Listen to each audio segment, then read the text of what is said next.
Chapter 33. Sam's brother wakes up kinda cranky. When I say the serpent opened his eyes, I mean he switched on green spotlights the size of trampolines. His irises glowed so intensely, I was pretty sure everything I saw for the rest of my life would be tinted the color of lime jello. The good news, the rest of my life didn't look like it was going to be very long. The monster's ridged forehead and tapered snout made him look more like an eel than a snake. His hide glistened in the camouflage patchwork of green, brown, and yellow. Here I am calmly describing him. At the time, the only thought in my mind was, "Yikes, huge snake!" He opened his mouth and hissed, the stench of rancid bull's head and poison so strong my clothes smoked. He might not have used mouthwash, but obviously the world serpent cared about flossing. His teeth gleamed in rows of perfect white triangles. His pink maw was big enough to swallow Harold's boat and a dozen of Harold's closest friends' boats. My meat hook was embedded in the back of its mouth, right where the hangy-down uvula thing would be in a human mouth. The serpent didn't seem too happy about that. He shook back and forth, raking the steel line across his teeth. My fishing pole whipped sideways. The boat seesawed, port to starboard, planks cracking and popping, but somehow we stayed afloat. My line didn't break. "Sam," I said in a small voice, "why hasn't he killed us yet?" She pressed so close to me I could feel her shivering. "I think he's studying us, maybe even trying to talk to us." "What is he saying?" Sam gulped. "My guess? How dare you?" The serpent hissed, spitting globs of poison that sizzled against the deck. Behind us, Harold whimpered, "Drop the pole, you fools! You'll get us all killed!" I tried to meet the serpent's gaze. "Hey, Mr. Jormungand. Can I call you Mr. J? Look, sorry to bother you. Nothing personal. We're just trying to use you to get somebody's attention." Mr. J did not like that. His head surged out of the water, towering above us, then crashed down again off the bow, triggering a 40-foot-tall ring of waves. Sam and I were definitely sitting in the splash zone. I ate salt water for lunch. My lungs discovered they could not, in fact, breathe the stuff. My eyes got a thorough power washing. But incredibly, the boat didn't capsize. When the rocking and sloshing subsided, I found myself still alive, still holding the fishing pole with my line still attached to the world serpent's mouth. The monster stared at me like, "Why are you not dead?"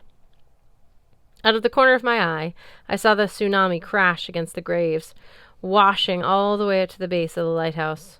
I wondered if I'd just flooded Boston. I remembered why Jormungand was called the world serpent. Supposedly his body was so long it wrapped around the earth, stretching across the sea floor like a monstrous telecommunication cable. Most of the time he kept his tail in his mouth. Hey, I used a pacifier until I was almost 2, so I can't judge. But apparently he decided our bull's head bait was worth the switch. The point being, if the world serpent was shaking, the whole world might be shaking with him. "So," I said to nobody in particular, "what now?"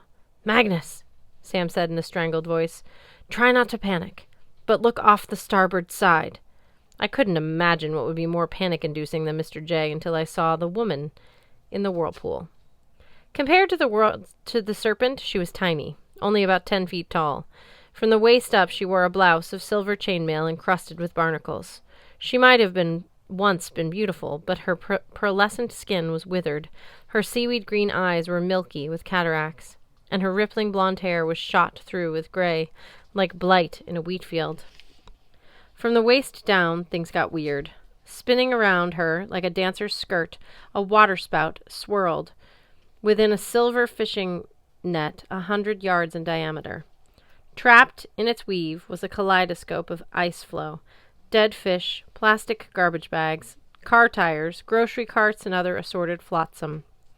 As the woman floated toward us, the edge of her net thwapped against our hull and scraped against the world serpent's neck. She spoke in a deep baritone. "Who dares interrupt my scavenging?" Harold the frost giant screamed. He was a champion screamer. He scrambled to the bow and threw a bunch of gold coins over the side. Then he turned to Sam. "Quick, girl! Your payment to me! Give it! Give it to Ran!"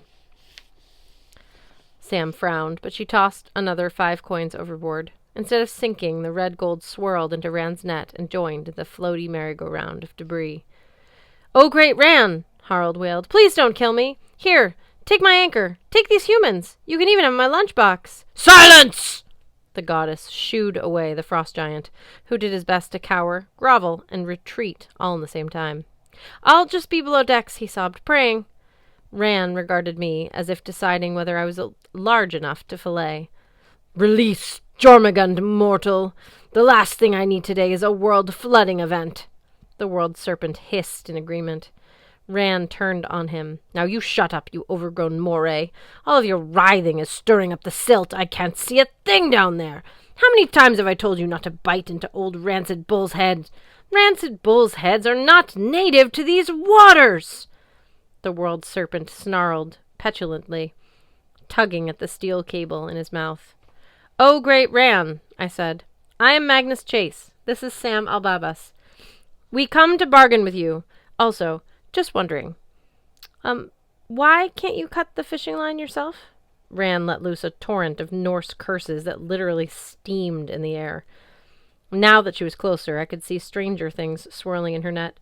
Ghostly bearded faces, gasping and terrified as they tried to reach the surface, hands clawing at ropes. "Worthless energy," said the goddess. "You know full well what you have done." "I do?" I asked. "You are Vanir's spawn, a child of Njord." Ran sniffed the air. "No, your scent is fainter." "Perhaps a grandchild?" Sam's eyes widened. "Right. Magnus, you're the son of Frey. Son of Njord, god of ships, sailors, and fishermen. That's why our boat didn't capsize. That's why you were able to catch the serpent." She looked at Ran. Which of course we already knew." Ran snarled. "Once brought to the surface, the world serpent is not simply bound by your fishing line. He is connected to you by fate. You must now decide, and quickly, whether to cut him loose and return him to his slumber, or let him fully awaken and destroy your world." On the back of my neck something scraped, like a rusty spring. Probably the last bit of my courage. I looked at the world serpent. For the first time I noticed that his glowing green peepers were covered by a thin, translucent membrane.